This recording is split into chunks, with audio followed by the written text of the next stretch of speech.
Louise Perry. Get married and do your best to stay married. The institution of marriage is now more or less dead. In 1968, 8% of children were born to parents who were not married. In 2019, it was almost half. And now in this country there is a divorce for every 2 marriages.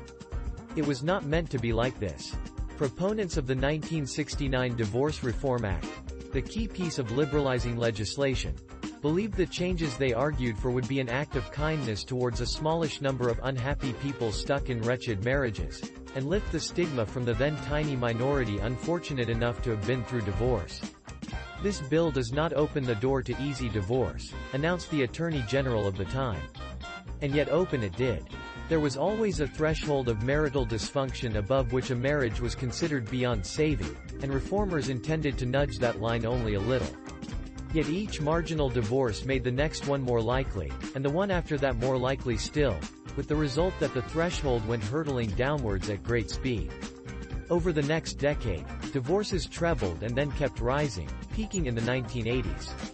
Since then there has been a slight decline in the rate, not because of a return to marital longevity but because you can't get divorced if you don't get married in the first place, and marriage rates are at a historic low. It's right, of course, that some marriages should end, particularly where there is violence, and in those cases the liberalization of divorce laws was a blessing. But most modern divorces are not a consequence of domestic abuse. Rather, they are the result of a fundamental change in attitudes as British society entered the era of self-expressive marriage. Self-discovery, self-esteem and personal growth became the key markers of a marriage's success. Before then, couples who were not irreparably unhappy tended to remain married. Now they usually don't. If a couple have grown apart, fallen out of love, they try for a fresh start, even though it's a step that doesn't always deliver. For many divorced women, the promise of happier alternative relationships remains unfulfilled. They are more likely than men to remain permanently single afterwards. As many as half of divorced people in the UK report in surveys that they regret it. But the mood that it's better to cut and run is catching, and in a culture of high divorce rates even marriages that last will run the risk of being undermined. With wedding vows no longer truly binding, and marriage accepted as impermanent, couples become less confident in their relationships and the institution as a whole changes in ways that no one could have imagined. But reform of divorce laws was not the sole cause of the death of marriage. They formed part of a suite of factors, the most important of which was the contraceptive pill. The pill, along with the decriminalisation of abortion, which provided a backup option, ended the taboo on pre-marital sex. From the 1970s onwards it became much less common for women to wait until marriage or engagement before having sex. In theory, they still had the choice to refuse, but in practice it became much harder to do. It often seemed more polite to sleep with a man than to chuck him out of your flat, said the social commentator Virginia Ironside, reflecting on her past. Armed with the pill, and with every man knowing that, pregnancy was no longer a reason to say no to sex. And men exploited this mercilessly. Now, for them, no always meant yes. Thus motherhood became a biological choice for women, but that also meant fatherhood became a social choice for men. Before then, only the most flagrant cad would refuse to acknowledge and provide material support to his children if he was in a recognized relationship with their mother at the time of conception. Now, deadbeat dads are commonplace. In the UK less than two-thirds of non-resident parents, nearly all of them fathers, are paying child support in full. Not only are record numbers of children growing up without a father at home, but many of them don't even get any money out of these absent men. This has consequences. Research shows that, despite the often valiant efforts of single mothers, children without fathers at home do not do as well as other children on average. Fatherlessness is associated with higher youth offending and incarceration rates for boys, higher rates of teenage pregnancy for girls, and a greater likelihood of emotional and behavioral problems for both sexes. This is not only because children are denied the material support their fathers might have given them, but also because single mothers are obliged to take on the almost impossible task of doing everything themselves.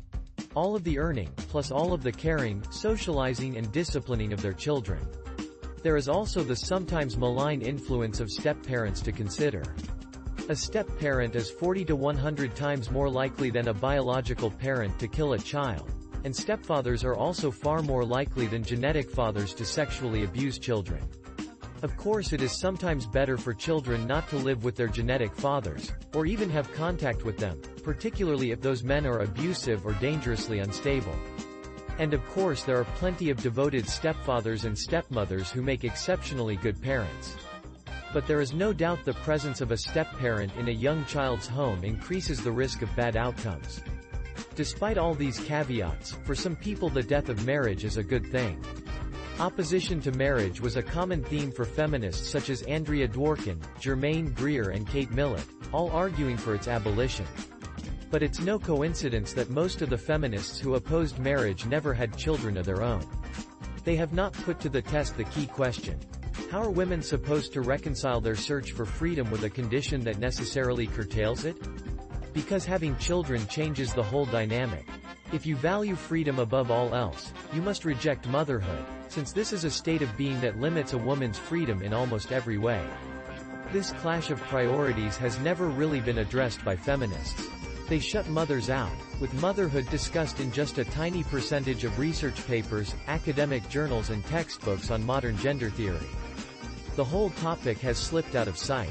And no wonder, since the logic of individualism collapses upon contact with motherhood. The pregnant woman's frame contains two people, neither of them truly autonomous. The unborn baby depends on the mother for survival, and the mother cannot break this physical bond except through medical intervention that will result in the baby's death. And then, after birth, mother and baby remain a unit, tied together both emotionally and physically. As one leading pediatrician puts it, there is no such thing as a baby. There is only a baby and someone. Acting as that someone means giving away some portion of your freedom, which runs counter to what we women are supposed to want. Many feminists described their goal as women's liberation. Womankind was in chains, they said, and those chains had to be broken. And that goal was not without merit, given that women are still too often consigned permanently to the role of someone, always caring, never cared for. But the solution cannot be individualism, because being a someone, or needing a someone, is our instinctive lot as human beings. We have to find a way of being dependent upon one another. Some see the state as the answer, providing assistance from outside the family. And indeed, the state as backup husband is tasked with providing institutional childcare in day centers. Mothers can thus return to the workforce and put their tax revenue towards feeding the daycare engine. But such a model depends on physically prizing apart women from their children, and that too goes against our natural instincts.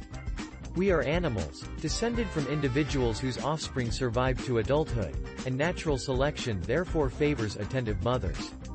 This means that when social structures fall away, the result is generally that the person left literally holding the baby is the person whose instincts make her most devoted to the child. And without the protection of a marriage, she faces a struggle.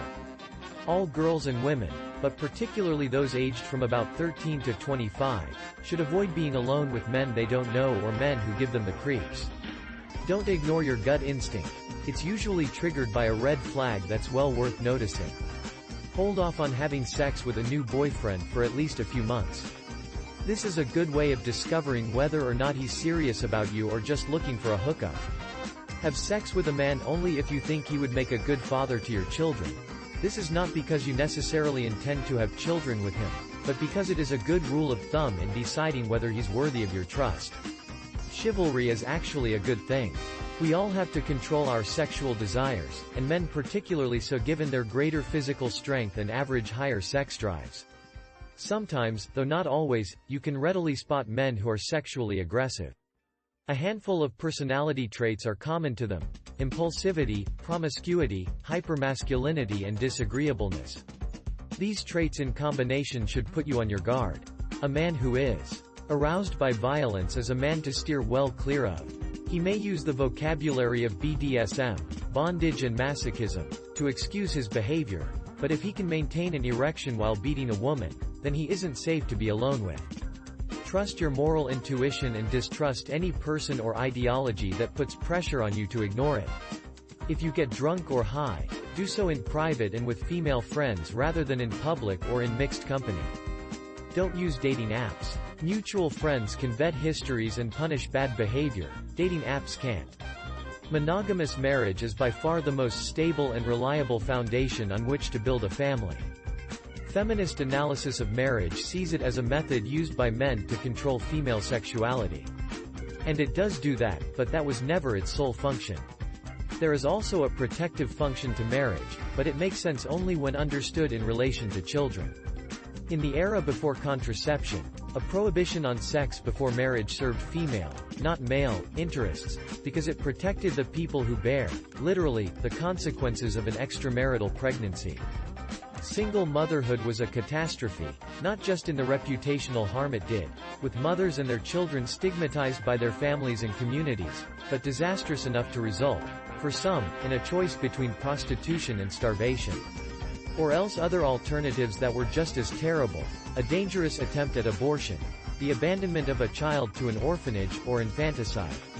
The stigma around single motherhood caused a great deal of misery for its many victims, but it also existed for a reason: to deter women from making an irreparable mistake for the sake of a worthless man. A cad who would desert them after casual sex rather than take on the commitment of being a dad. The problem for women, in the past and now, is how to persuade men into sexual continence. Because the fact is that the cad mode of male sexuality is bad for women.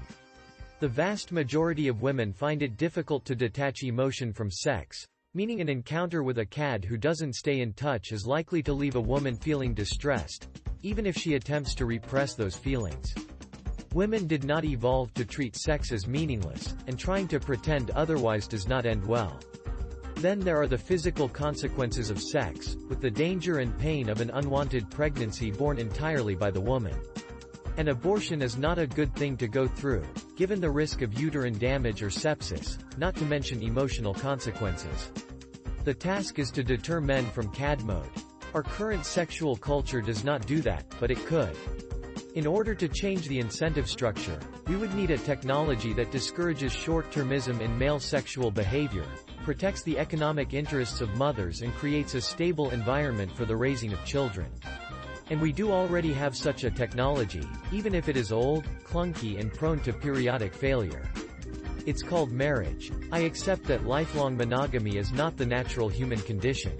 Only about 15% of societies in the anthropological record have been monogamous, and even within societies in which it is deeply embedded, plenty of people are defiant.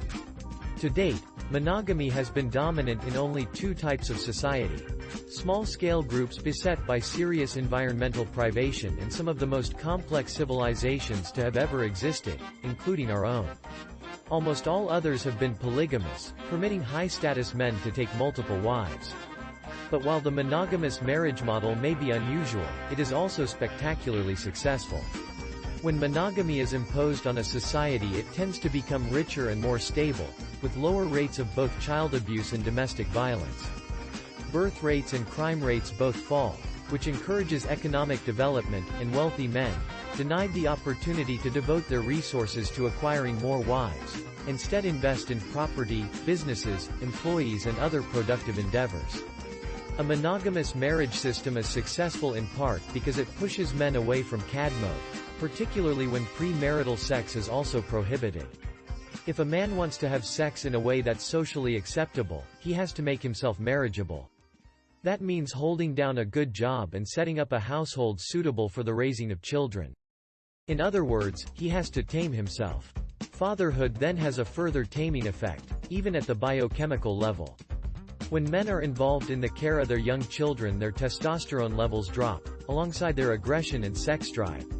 A society composed of tamed men is a better society to live in, for men, for women and for children. The monogamous marriage model is also the best solution yet discovered to the problems presented by child rearing. There was a wisdom to the traditional model in which the father was primarily responsible for earning money while the mother was primarily responsible for caring for children at home. Such a model allows mothers and children to be physically together and at the same time financially supported. In an age of labor-saving domestic devices, it has become more feasible for mothers of young children to do paid work outside of the home, as most of us do and take pleasure from.